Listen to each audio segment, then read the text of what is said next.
अफवाह कोई इसे सिर्फ मजाक के लिए फैलाता है, मगर ये मजाक कभी कभी लोगों की जान तक ले लेता है। उत्तर प्रदेश के रायबरेली में भीड़ ने एक दलित युवक की जान ले ली। 2 अक्टूबर की रात हरिओम नाम का एक शख्स अपने ससुराल जा रहा था, तभी कुछ गांव वालों ने उसे चोरी के शक में इतनी बेरहमी से पीटा कि उसकी मौत हो गई।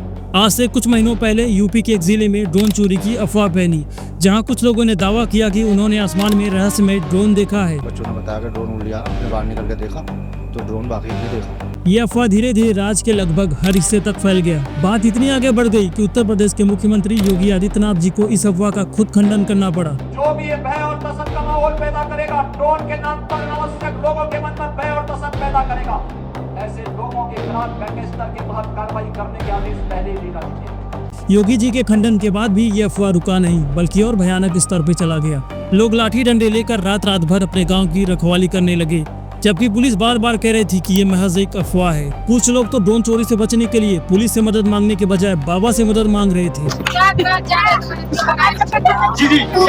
पूरी रात जागृत पर था महाराज, पूरी रात। अच्छा हाँ, पूरी रात ड्रोन उड़ाए छते छते। इसी बीच उत्तर प्रदेश की कई जगहों पे रात के अंधेरे में भीषण चोरी हुई। प्रतापगढ़ के निर्भय पट्टी गांव में अफवाह ने आतंक का रूप ले लिया। विनोद मिश्रा बताते हैं कि 14-15 सितंबर की रात उनके घर से 4-5 लाख के गहने, जेवर और नकदी चोरी हो गई। पीड़ित परिवार ने बताया कि एक दिन पहले उनके घर के पास ड्रोन दिखाई दिया था। ड्रोन चोरी की ये चिंगारी कहां से शुरू होकर कितने घरों में आग लगाई, और क्या ये महज एक अफवाह था या सच में ऐसा कुछ हुआ था? आइए जानते हैं आज की इस डॉक्यूमेंट्री वीडियो में। खबर उत्तर प्रदेश की, जहां पर लोग रात में सो नहीं पा रहे। यूपी के कई जिलों में रात के अंधेरे में आसमान में दिख रही रहस्यमय रोशनियों ने ग्रामीणों की नींद उड़ा दी है। यूपी का एक बड़ा इलाका आजकल एक अजीब अफवाह की शिकन देती है। ये बात है जून 2025 की, जब उत्तर प्रदेश के अमरोहा जिले में कच्चा बनियान नाम की एक गैंग का चोरी का वीडियो सामने आया। वीडियो में कुछ लोग सिर्फ अंडरवियर पहनकर चोरी करते हुए दिखे, जिससे अफवाह ये फैली कि वो बिना कपड़ों के शरीर पर तेल लगाकर चोरी करने निकलते हैं ताकि उन्हें कोई पकड़ न पाए। इतना ही नहीं, अफवाह ये भी था कि वो छत पर चढ़ने के लिए अपने पास सीढ़ी भी रखते हैं। कुछ दिनों बाद इस अफवाह में एक चीज और जुड़ गया कि वो ड्रोन के जरिए रेकी करते हैं। ड्रोन के कुछ पुराने वीडियो वायरल हुए। फिर ये खौफ धीरे धीरे मुरादाबाद, बरेली, बिजनौर, मेरठ होते हुए पूरे पश्चिमी यूपी तक फैल गया। मुरादाबाद, रामपुर, बरेली, बिजनौर और संभल के कई गांव में रहस्यमय ड्रोन का खौफ पसरा है। अफवाहों का ये जहर अब सिर्फ रातों की नींद ही नहीं, बल्कि इंसानी जानों का दुश्मन भी बन बैठा था। डर इतना बढ़ चुका था कि हर अजनबी चेहरा अब दुश्मन नजर आने लगा था। बस एक शक, एक अजनबी चेहरा या रात के अंधेरे में कोई अनजानी आहट। और फिर रायबरेली में भीड़ ने एक दलित युवक की जान ले ली। 2 अक्टूबर की रात हरिओम नाम का एक शख्स अपने ससुराल जा रहा था, तभी कुछ गाँव वालों ने उसे चोरी के शक में इतनी बेरहमी से पीटा कि उसकी मौत हो गई। अनु शुक्ला अपने खेत से घर लौट रहे थे। रास्ते में कुछ लोगों ने उन्हें चोर समझकर बुरी तरह से पीटा। घटना हुई रात को 10 बजे। मैं खेत से अपने घर जा रहा था वापस। कुछ इनका पीछे से हमसे बच्चे लोगों ने बाहर कर दिया और ये कह रहे थे इनका कुछ पहले मोबाइल चोरी हो गया था। उसी शक के आधार पर इन्होंने मेरे को मारना पीटना चालू कर दिया। एक लड़का जो अपनी गर्लफ्रेंड से मिलकर वापस आ रहा था, भीड़ ने उसे पकड़कर पीट दिया। देख सकते हैं ये जो मौजूदा लड़का है, ये जो जिसको ग्रामीण यहाँ पे चोर बता रहा है और पकड़ के रखे हैं, ये मध्य रात्रि कहना इसका कि हम माल से मिलने गए थे। ये लॉजिकली एक बात है। इसी तरह जाहिद अहमद को भी भीड़ ने चोर समझकर बुरी तरह से पीटा। यही वो पल था जब डर ने तर्क और विवेक को पूरी तरह से निगल लिया था। लेकिन हद तो तब हो गई जब रायबरेली में इस भीड़ ने हरिओम वाल्मीकि को पीट पीट कर मार डाला।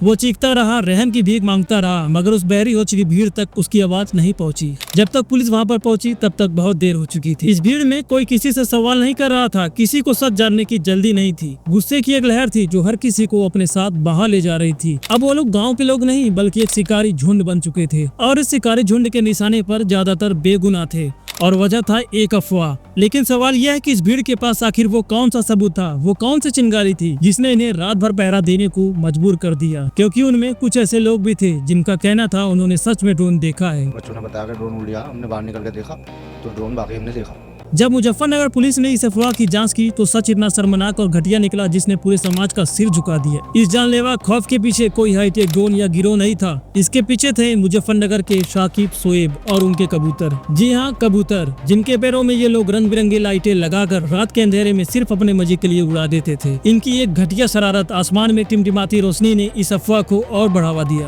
पुलिस ने ड्रोन चोरी की इस अफवाह का पूरी तरह से खंडन किया। उन्होंने साफ और सीधे शब्दों में कहा, ये महज एक अफवाह है, इससे ज्यादा कुछ भी नहीं। हाल फिलहाल में कुछ बातें जो हैं वो सोशल मीडिया में भ्रामक फैलाई गई थी ड्रोन से संबंधित, खासतौर से जनपद बुलंदशहर में थाना गुलावटी और औरंगाबाद में कुछ घटनाएं थी जो निजी एक तरह से थी और उनको ड्रोन से जोड़ करके प्रसारित किया गया था। तो उसमें वहाँ के जनपदीय पुलिस प्रभारी द्वारा उसका खंडन किया गया। इसी तरह मेरठ में भी थाना परीक्षितगढ़ और किठौर में इस तरह की बातें प्रकाश में आई, जो एसएसपी मेरठ द्वारा भी उनका खंडन किया गया है। इसके साथ ही पुलिस ने एक सख्त चेतावनी जारी की कि जो कोई भी सोशल मीडिया या किसी और माध्यम से इस अफवाह को फैलाता हुआ पाया जाएगा उसके खिलाफ कठोर कार्रवाई की जाएगी। लेकिन आगे चल के ये अफवाह पूरे यूपी पुलिस के लिए सिरदर्द बनने वाली थी। लेकिन जब पुलिस की अपील और चेतावनी बेअसर साबित हो रही थी और मामला संगीन हो गया, तो गलियों का ये शोर लखनऊ में सत्ता के सबसे ऊंचे दफ्तर तक जा पहुंचा। मुख्यमंत्री योगी आदित्यनाथ जी ने मामले में संज्ञान लिया। संदेश बिल्कुल साफ था, अफवाह फैलाने वालों या कानून को अपने हाथ में लेने वालों के खिलाफ जीरो टॉलरेंस की नीति अपनाई जाए। जो भी ये भय और दहशत का माहौल पैदा करेगा, ड्रोन के नाम पर अनावश्यक लोगों के मन में भय और दहशत पैदा करेगा, ऐसे लोगों के खिलाफ गैंगस्टर के तहत कार्रवाई करने के आदेश पहले ही दे रखे। यह सिर्फ एक बयान नहीं बल्कि एक वार्निंग भी था उन लोगों के खिलाफ जो सोशल मीडिया पर जहर घोल रहे थे और उस भीड़ के खिलाफ जो इंसाफ के नाम पर निर्दोष लोगों को पीट रहे थे। लेकिन जब सरकार के दिए गए तर्क और पुलिस की चेतावनियां लोगों के गले से नीचे नहीं उतरी, तो फिर बाजार में उतरा एक नया प्रोडक्ट, आस्था के नाम पर बेचे जाने वाला चमत्कारी सुरक्षा कवच। हाँ, क्योंकि जहाँ खाकी वर्दी का इकबाल दम तोड़ रहा था, वहाँ एक बाबा ने अपना दिव्य थाना खोल दिया था। इन दिनों जो है एक बहुत बड़ी समस्या निकल करके समाज में लोगों के बीच में आई है कि लोग जो है रातों रात जाग रहे हैं, परेशान हैं। तो आप क्या आशीर्वाद देंगे भक्तों को, लोगों को, जन कल्याण के लिए? जो चोरी का विषय इस समय चल रहा है, ड्रोन, लोग कह रहे हैं कि आसमान में ड्रोन उड़ने का मामला चल रहा है, तो इस मामले पर महाराज जी क्या ऐलान करेंगे? आज ही समस्या का हल कर देंगे। और यह महाराज का प्रसाद एक और लड्डू, समझ गए ना? उनका प्रसाद और हनुमान जी के लिए लड्डू, मानता मान लो और कह दो कि आज के बाद हमारे गांव में, ठीक है, उस गांव में अगर भूत हिल जाएगा तो कुछ बताना, सब लोग कहेंगे आराम से करो। अगर चोर चोरी करने आए तो फिर समझ लेना कि वो खड़े ही रहेंगे वहाँ 24 घंटे तक, जब तक हमारे यहाँ आने वाला कोई भक्त नहीं पहुँच जाएगा। लोग अपनी अर्जियां लेकर एक ऐसे दरबार में पहुंच गए जहां कानून सबूतों से नहीं वचनों से चलता था। जरा इस तमाशे की गहराई को देखिए, जहां एक तरफ पुलिस कह रही है हम चोर को पकड़ेंगे, दूसरी तरफ बाबा का ऐलान था लड्डू चढ़ा, तुम्हारे गांव में चोर घुसते ही फ्रीज हो जाएगा। अब एक डरा हुआ और थका हुआ इंसान क्या चुनेगा? FIR की लंबी लाइन या फिर एक दरबार की आसान सी अर्जी, पुलिस की लंबी जांच पड़ताल या बाबा का इंस्टेंट चमत्कार? जवाब साफ था, लोगों ने उस सिस्टम को चुना जिसमें दिमाग नहीं सिर्फ अर्जी लगानी थी। पुलिस एक अफवाह से लड़ रही थी और बाबा उसी अफवाह के डर को बेच रहे थे। पुलिस के लाउड स्पीकर पे दी जा रही चेतावनियां हवा में गुम हो गई और बाबा की एक इशारे पे हजारों की भीड़ नतमस्तक हो गई। अब आप लोग सोच रहे होंगे, अगर ये सिर्फ अफवाह थी तो क्या इसका मतलब ये हुआ कि उन इलाकों में कोई चोर था ही नहीं? क्या लोगों का डर बिल्कुल बेबुनियाद था? जवाब है, चोर थे, लेकिन वो आसमान में नहीं जमीन पे थे। वो हाईटेक ड्रोन नहीं बल्कि चोरी के वही पुराने घिस्से पीटे तरीके इस्तेमाल कर रहे थे। एक दो नहीं बल्कि यूपी के कई जगहों पर चोरी हुई, जिसमें चोरों ने महिलाओं के सोने से बनी लाखों के गहने चुरा लिए। रात को हम लोग सो रहे थे, सुबह जब उठाए तो देखा कि सब सामान सब उठा के ले गए, सब अलमारी बक्सा सब तोड़ दिया, सारे कपड़ा लत्ता सब बाहर और सामान उठा के सब। आपको खबर नहीं लगी रात में चोर है? नहीं, कुछ नहीं जान पाए। पूरे जेवर थे, मांग टीका रहे, नथनी रहे, झुमकी रहे, माला रहे, कखनी रहे और हाथ फूल रहे, पैजेब थी, कितने चोर थे? पता नहीं।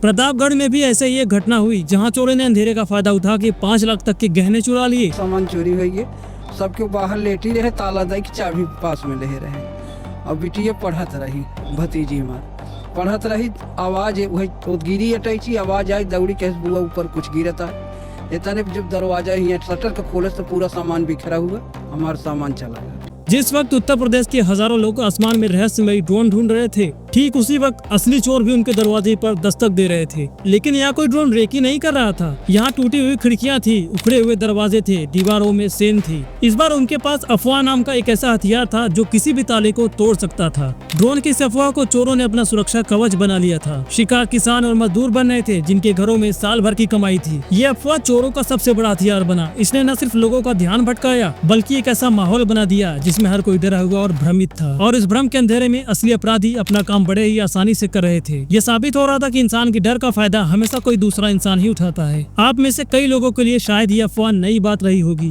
खासकर नई जनरेशन के लिए, इसलिए हो सकता है आप लोग थोड़ा ज्यादा ही डर गए हो, लेकिन हमारे लिए ये कोई नई बात नहीं है। ड्रोन चोर बस ये नाम ही नया था, बाकी इसके पीछे का डर और दहशत दशकों पुराना था। यह पहली बार नहीं था जब उत्तर प्रदेश की गलियों में किसी अदृश्य दुश्मन के खौफ ने रातों की नींदें हराम की थी। इतिहास गवाह है कि यहाँ अफवाहों ने हमेशा एक भयानक रूप दिखाया है। कुछ साल पीछे चलिए, नाम था मुंह नोचवा।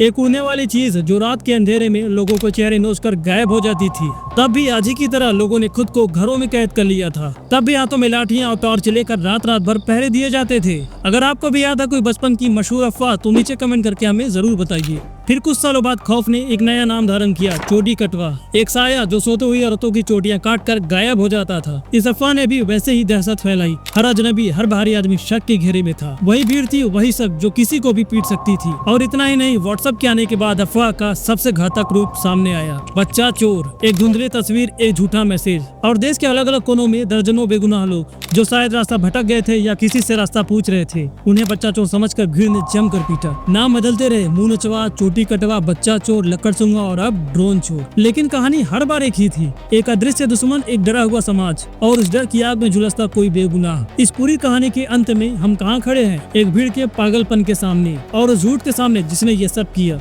ये झूठ मरा नहीं है, ये बस अपना नाम बदलेगा, अपना रूप बदलेगा और आपके फोन में फिर दस्तक देगा। एक वीडियो बनकर, एक फोटो बनकर या फिर एक मैसेज बनकर। उस दिन उसे पल में इस कहानी का असली फैसला होगा। और ये फैसला कोई पुलिस या अदालत नहीं करेगी, ये फैसला आप करेंगे। क्योंकि इस डिजिटल महामारी के खिलाफ सबसे बड़ा हथियार कोई सरकारी कानून या पुलिस की लाठी नहीं है, वो हथियार हमारी और आपकी उंगलियों के नीचे है। उस फॉरवर्ड बटन को दबाने से पहले अपने आप से एक सवाल पूछिए, ये जो मैसेज मेरे पास आया है क्या ये सच हो सकता है? इसे आगे बढ़ाने से किसका फायदा होगा और किसका नुकसान? और सबसे जरूरी, इस झूठे मैसेज की वजह से कोई बेगुनाह मारा गया तो क्या मेरे हाथ खून से सने नहीं होंगे? सच को पहचानिए, क्योंकि हर झूठे हाथ खून से सने हो सकते हैं। झूठ को रोकिए, क्योंकि आपके पास मौका है। आप अफवाह का अंत बनिए, शुरुआत नहीं। इसी के साथ ये वीडियो समाप्त होता है। अगर मुझसे कोई गलती हो गई हो तो मुझे छोटा भाई समझकर माफ कीजिए। और अगर आपको वीडियो पसंद आया हो तो वीडियो को लाइक और शेयर भी कीजिए। इसी तरह की और वीडियो देखने के लिए हमारे चैनल को सब्सक्राइब कर लीजिए।